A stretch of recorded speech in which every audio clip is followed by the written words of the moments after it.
नमस्कार मित्रांनो, अनोखी प्रेमकथा या यूट्यूब चॅनलवर तुमचे स्वागत आहे. चला तर मित्रांनो, कथा सुरू करूया. सूरज हा गावातील सर्वात तरुण मुलगा. व्यायामाने कमावलेलं त्याचं भरदार शरीर, 6 फूट उंची आणि कष्टाने झालेला सावळा वर्ण पाहून गावातल्या पोरीच काय तर बायकाही त्याच्याकडे चोरून बघायच्या. सूरजचं लग्न झालं होतं, पण त्याच्या अंगातला तो रंगेलपणा आजही तसाच होता. दुसरीकडे होत्या डॉक्टर आदिती. वय साधारण 32, गोरापान रंग, भरदार शरीर आणि अतिशय मोहक डोळे. आदिती स्वतः विवाहित होत्या, पण त्यांचे पती शहरात मोठ्या कंपनीत कामाला असल्याने त्या गावात एकट्याच राहायच्या. त्या जेव्हा क्लिनिकमध्ये साडी नेसून राहायच्या, तेव्हा त्यांची ती लयदार चाल कोणाचंही मन विचलित करायला पुरेशी होती. ती पावसाळी संध्याकाळ आणि मागून पाहिलेलं रूप. एका शनिवारी संध्याकाळी आभाळ फाटून पाऊस कोसळत होता. वीज कडाडत होती. सूरजला खूप दिवसांपासून अंगदुखीचा त्रास होता, म्हणून तो क्लिनिकमध्ये गेला. दवाखान्यात दुसरा कोणताही रुग्ण नव्हता. सूरज आत शिरला तेव्हा त्याला समोरच्या केबिनमध्ये आदिती दिसली. ती कपाटातून औषधांचे बॉक्स काढण्यासाठी वाकली होती. तिने निळ्या रंगाची साडी घातली होती, जी पावसामुळे थोडी ओली झाली होती. मागून तिचे ते मोठे रूप, कमरेचा तो वळणदार आकार आणि पदर निसटल्यामुळे उघडी पडलेली ती गोरी पाठ पाहून सूरजच्या काळजाचा ठोका चुकला. तो तिथेच खिळून राहिला. आदितीला जाणीव झाली की मागे कोणीतरी आहे, पण ती तशीच राहून हलकेच हसली. तिला माहित होतं की सूरज तिलाच न्याहाळतोय. काय झालं सूरज? खूप वेळ झाला उभे आहात तिथेच. आदिती वळली आणि तिने विचारलं. तिचे ते लाल ओठ आणि ओले केस पाहून सूरजची शुद्ध हरपली. मॅडम, जरा अंग दुखतंय, सूरज अडखळत म्हणाला. या, आत या. आदितीने त्याला तपासणीच्या टेबलावर बसायला सांगितलं. ती त्याच्या अगदी जवळ आली. तिने आपलं मऊ आणि उबदार हात त्याच्या कपाळावर ठेवला. त्या स्पर्शाने सूरजच्या अंगात विजेचा करंट धावला.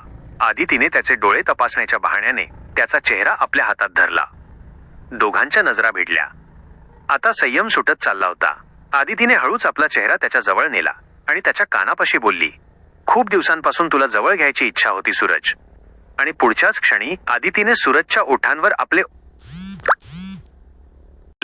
ती पहिली किस इतकी तीव्र होती की जणू कित्येक वर्षांची तहान आज भागणार होती. सूरजनेही तिला आपल्या दोन्ही हातांनी घट्ट कसून धरलं. बाहेर पावसाचा तांडव सुरू होता आणि आत या दोघांच्या वासनेचा जाळ चालू होता.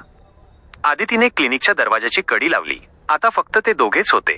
आदितीने आपली साडी हळूच सोडली आणि आपल्या त्या हॉट रूपाचं दर्शन सूरजला घडवलं. तिचे ते सुंदर शरीर आणि मोहक अदा पाहून सूरज भारावून गेला. त्याने तिला उचलून टेबलावर बसवलं आणि तिच्या मानेवर, खांद्यावर आपल्या ओठांनी प्रेमाचा वर्षाव सुरू केला. आदितीचे आवाज त्या खोलीत घुमू लागले. आह सूरज, तू खूप रगेल आहेस, ती त्याच्या केसात हात फिरवत म्हणाली. सूरजने आपल्या मजबूत हातांनी तिला वेढलं होतं. त्याने तिला ते सर्व सुख देण्यास सुरुवात केली, ज्यासाठी ती कित्येक दिवसांपासून आसुलेली होती. त्यांचे शरीर एकमेकांत मिसळले होते. आदितीने सूरजच्या त्या सुंदर शरीराचा पूर्ण आनंद लुटला.